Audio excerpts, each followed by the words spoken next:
Hey everybody, this is Original here. Today we're going to be looking at the GMMK Pro. This keyboard has south-facing hot swap sockets, as well as incredible per-key RGB lighting. The GMMK Pro is a compact 75% mechanical keyboard with full aluminum construction. It's a pretty premium keyboard from a consumer perspective, but a great entry-level keyboard for the enthusiasts out there. Let's take a look inside. Personally, I'm a big fan of the branding. It brings out the gamer in me. But let's finally crack this thing open. They gave us a silica gel packet, which is kind of lame, but hey, at least we get a cool sticker. I'm a sucker for holographic stickers like this, so I'm definitely going to put it somewhere. Now right here is the actual keyboard wrapped in PE foam, but we're going to put that to the side for now just to see what other stuff they have.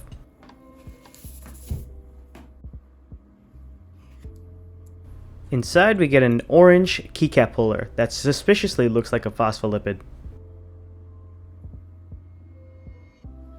Some extra screws in case you swallow some accidentally. A decent braided USB-C cable, although we're going to be swapping this out for a custom coiled one in the future. A metal key switch puller, not the fanciest thing I've seen, but it'll get the job done in a pinch. And extra gaskets to get that sweet flex that everyone keeps talking about.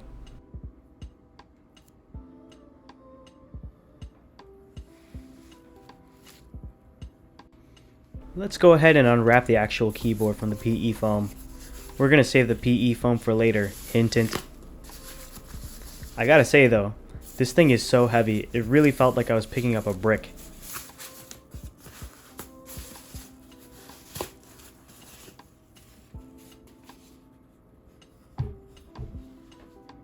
For this build specifically, we're going to be swapping out the stock goat stabilizers for C3 equals. We're going to be talking about that later. Unfortunately, this doesn't have a compatibility for a split spacebar, but we do get this cool light diffuser on the side. Alright, now it's time to take this baby apart. First we got to pull off the rotary encoder knob and set that to the side. My plan is to mod the heck out of this board, so I'm kind of excited to see what kind of internals we're looking at. Now, there are 8 screws on the back that you need to remove, so let's get cracking. Try not to swallow any of them. Just in case you do though, remember we have those extra screws from the box. Now that we've taken out the rear screws, this allows us to remove the top plate and get to the plate in PCB. For my build, I decided to get rid of these 2 standoffs here so that we can have a bit more flex. A major complaint about the GMMK Pro is that there is really no flex in this board. So, by removing these 2 screw standoffs, we're helping to make this board a little bit less rigid. Alright, now I'm just lifting up the whole assembly to reveal the daughter board connection. There's a little cable over there we're going to get rid of. And another thing of note is the case foam. We're going to get rid of that as well. After unscrewing the PCB from the plate, we're going to separate it out and remove the PCB foam as well. People on forums and other videos have found that this specific piece of foam mutes the sound of the switches a lot. So we're going to just tear it off from the point where it's attached and get rid of it. Through the power of editing, we remove the stabilizers, and we're going to take a look at the C3 equals. In order to really make this board shine, we need to lube the stabilizers to get rid of that nasty rattle. Just going to break out my tools here, and then we can start lubing. My preferred lube for both switches and stabs is GPL 205 grade 0. And for the wires, we're going to dunk them in dielectric Permatex grease. I'm going to do a little bit of my artistic showcase here. You gotta saturate your brush with lube just to get it ready, and then wipe off any excess onto the sides. We're just lightly coating the inside of the housing with some lube, and then this part is optional, but I also personally prefer to lube the stems.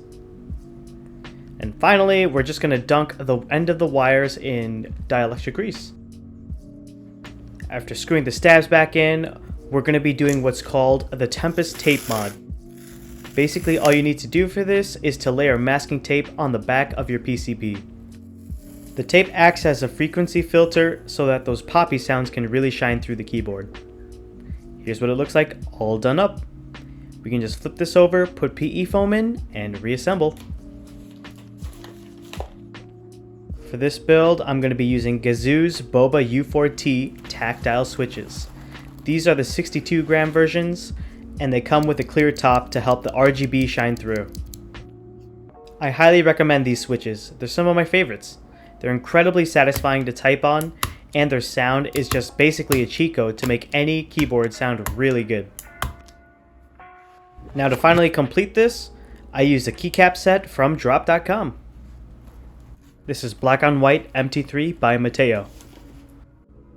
After hours of doing research, looking online for parts, and crying over my wallet, this is how the keyboard finally turned out. I'm really happy with the design, and I think that all of the mods and hard work were definitely worth it in the sound test. One thing I've learned about building mechanical keyboards is that you don't need to buy the most expensive thing. All you need is a little creativity, elbow grease, and some research.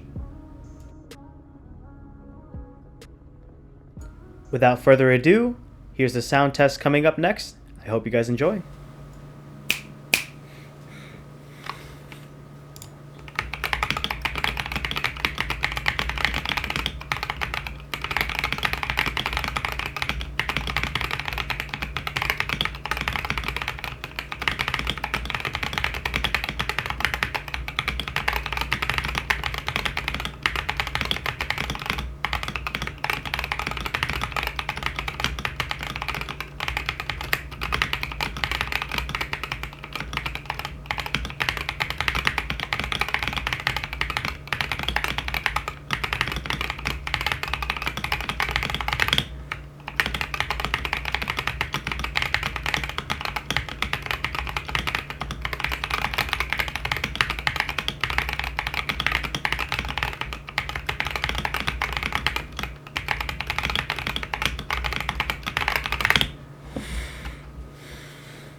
So thank you guys for joining me on my keyboard building journey.